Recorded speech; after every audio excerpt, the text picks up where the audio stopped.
बिस्मिल्लाहिर्रहमानिर्रहीम, अस्सलामु अलैकुम वरहमतुल्लाहि वबरकातुहू। नाज़रीन किराम, इस वक्त तुर्की ने शाम के कई इलाकों पर कब्ज़ा करना शुरू कर दिया है। इदलब के अंदर इस वक्त सख्त तरीन लड़ाई चल रही है और बड़े पैमाने पर तुर्की की फ़ौजें बड़ा ऑपरेशन कर रही हैं। ताज़ा तरीन जो इतलात सामने आ रही हैं, शाम के अंदर कम अज़ कम 150 के करीब जो बशार उल असद दरिंदे फ़ौज की जो चौकियाँ थी, ठिकाने थे, फ़ौजी अड्डे थे, उनको टारगेट किया है तुर्की की जानिब से। और तुर्क फ़ौजों पर हमले के लिए बशार उल असद की फ़ौज ने बमबारी की थी, जिसमें 5 के करीब तुर्की के फ़ौजी कल रात शहीद हो गए थे और 5 से ज़्यादा फ़ौजी तुर्की के ज़ख्मी हुए थे। इस कार्रवाई के इससे जो कार्रवाई हुई है बशार उल असद की जानिब से, इसके जवाब में जो तुर्की की फ़ौजें हैं उन्होंने बड़े पैमाने पर ऑपरेशन शुरू कर दिया है और तकरीबन अब तक की जो इतलात हैं तकरीबन 115 के करीब शाम की जो बशार उल असद की फ़ौजें हैं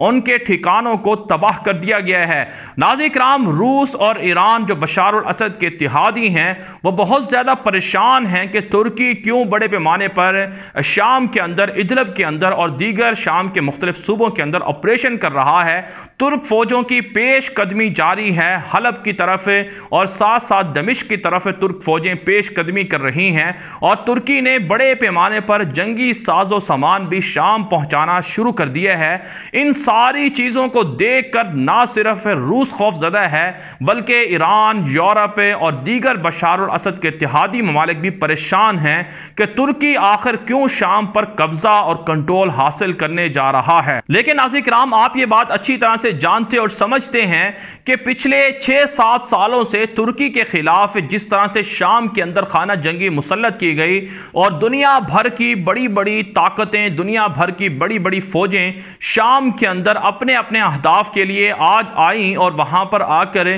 तुर्की के सरहदी इलाकों को बदअमनी से दोचार किया और जो कुर्द बागी हैं उनके जरिए से तुर्की के अंदर हमले शुरू करवाए। और नाज़रीन किराम, इसके पीछे इसराइल का भी एक बड़ा हदफ था, अमेरिका का भी और दीगर सलीबी ताकतों का भी एक बड़ा हदफ था कि तुर्की को तोड़ा जाए, तुर्की को तकसीम किया जाए, तुर्की को आगे ना बढ़ने दिया जाए। 2023 का साल बहुत जल्द आने वाला है, बहुत करीब है और जो मुआहदे किए गए थे 100 साल पहले जो खिलाफत उस्मानिया को तोड़ा गया था, इस्तेमारी ताकतों ने मिलकर वो खौफजदा थे कि तुर्की के सदर रजब तैयब एर्दोगान की क़यादत अगर इसी तरह से जिंदा रही तो फिर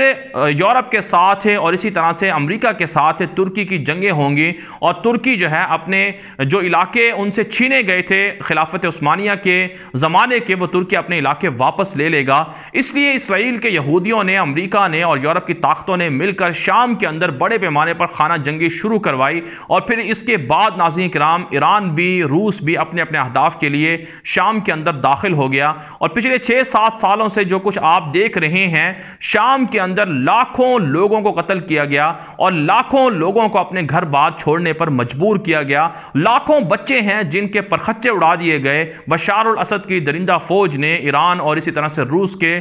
फौजी और जंगजुओं ने किस कदर बहीमाना तशद्दुद किया गया शाम के अंदर। हलब, दमिश्क, इदलब और दीगर मुख्तलिफ पुराने और सकाफती और तारीखी शहरों को खंडर बना दिया गया, वहाँ की मुक़द्दस मकामात को तबाह कर दिया गया। ये सारी चीज़ें पिछले 7-8 साल से नाज़रीन किराम शाम के अंदर चलती रहीं और तुर्की को टारगेट किया जाना इसका हदफ था। लेकिन आपको तुर्की और तुर्क कौम की बहादरी और शुजाअत और उनकी ज़ीरक अंदेज़ी को दाद देना पड़ेगी, खराज तहसीन पेश करना पड़ेगा तैयब एर्दोगान की क़यादत को भी कि उन्होंने किस तरह से शाम के अंदर कंट्रोल हासिल किया। पहले उन्होंने शाम के अंदर जो मुसलमान थे जिनको वहाँ पर बमबारी करके निकालने की कोशिश की गई, तकरीबन 40 से 50 लाख के करीब शाम के जो मुहाजिरीन हैं वो इस वक्त तुर्की के अंदर मौजूद हैं। अब तक की जो इतलात हैं, जो रिपोर्ट से आदाद व शुमार सामने आते हैं, तकरीबन 1 करोड़ के लगभग शामियों को शाम से निकाल दिया गया, उनके घरों पर कब्जा कर लिया गया, उनकी ज़मीनों पर कब्जा कर लिया गया। और बशार उल असद की हुकूमत को बचाने के लिए अमेरिका ने, यूरोप ने, रूस ने, ईरान ने, सब ने मिलकर अपने अपने तौर पर भरपूर ताउन किया और इसके बदले में अपने अपने अहदाफ हासिल किए। रूस ने तरतूस का फौजी अड्डा हासिल कर लिया और शाम के अंदर जो मुख्तलिफ अहम मकामात थे उन पर ईरान ने कंट्रोल हासिल कर लिया। और फिर साथ साथ जो कुर्द बागी हैं उनको अमेरिका ने, यूरोप ने जंगी तरबियत दी, उनको असलहा दिया ताकि वह तुर्की पर हमला करें। यह सारी चीज़ें पिछले 8-9 साल से नाज़रीन किराम शाम के अंदर चलती रहीं, लेकिन शाम के अंदर अमलन तुर्की ने 2016 के अंदर बड़ा ऑपरेशन किया जिसमें कई इलाकों को अपने कंट्रोल में कर लिया। और फिर पिछले 3-4 सालों से शाम के अंदर तुर्की की चेक पोस्टें कायम होगी, मुआहदे हुए,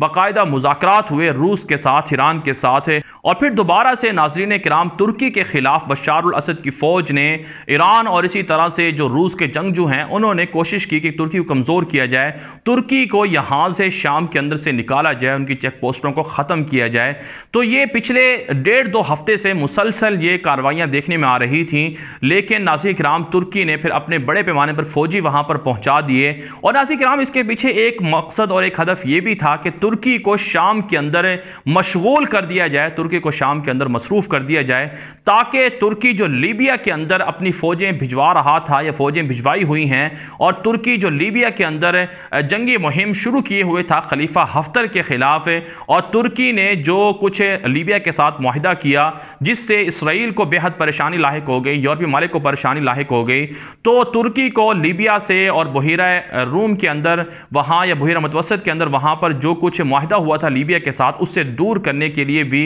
एक साजिश और ड्रामा रचाया गया कि शाम के अंदर तुर्की को मसरूफ़ कर दिया जाए और तुर्की को दोनों जगह से यानी लीबिया के अंदर भी मारा जाए और शाम के अंदर भी मारा जाए। लेकिन नाज़रीन किराम तुर्की की फ़ौजें बहादुर हैं, जुर्रतमंद हैं, शुजात वाली हैं, दलेर हैं, और तुर्क सदर रजब तैयब एर्दोगान की जो पॉलिसियाँ हैं वो भी पायदार होती हैं, देर पा होती हैं और वो हमेशा और दायमी होती हैं। यही वजह है नाज़रीन किराम कि अब तक के तुर्की के सदर रजब तैयब एर्दोगान के जो फैसले हैं, जो उनकी पॉलिसियाँ हैं, वो कामयाबी से आगे बढ़ रही हैं। और तुर्की ना सिर्फ शाम के कई इलाकों पर इस वक्त कब्जा कर चुका है, कंट्रोल हासिल कर चुका है, वहीं तुर्की ने लीबिया के अंदर भी अपनी जंगी मुहिम शुरू कर रखी है। कहा जाता है रजब तैयब एर्दोगान खिलाफत उस्मानिया के बहाली के मिशन पर हैं और तुर्क सदर रजब तैयब एर्दोगान जहां दुनिया भर के मुसलमानों की क़यादत कर रहे हैं, दुनिया भर से मुसलमानों के जज्बात और उनकी हिमायत और उनका ताउन हासिल कर रहे हैं, वहीं पर तुर्क सदर रजब तैयब एर्दोगान इस तरह की कार्रवाइयों के ज़रिए से अमलन खिलाफत उस्मानिया को बहाल और ज़िंदा कर रहे हैं। पाकिस्तान का दौरा करने वाले हैं तैयब एर्दोगान, अभी 2-3 दिन के बाद दौरा होगा रजब तैयब एर्दोगान का, और पाकिस्तान से भी जो तुर्की है उनके बहुत अच्छे मुआहदे होने जा रहे हैं। इससे न सिर्फ तुर्की के और पाकिस्तान को फ़ायदा होगा, कहा जाता है पाकिस्तान, मलेशिया, तुर्की मिलकर अब दोबारा से इस्लामी दुनिया को मुत्तहिद करेंगे और फिर उनकी क़यादत करेंगे। इस वीडियो के हवाले से आपकी क्या राय है? अपनी राय हमें कमेंट के ज़रिए से ज़रूर पहुँचाएँ ताकि आने वाली वीडियोज़ में आपकी आरा और तजावीज़ को शामिल किया जा सके। इजाज़त दीजिए, अल्लाह हाफ़िज़।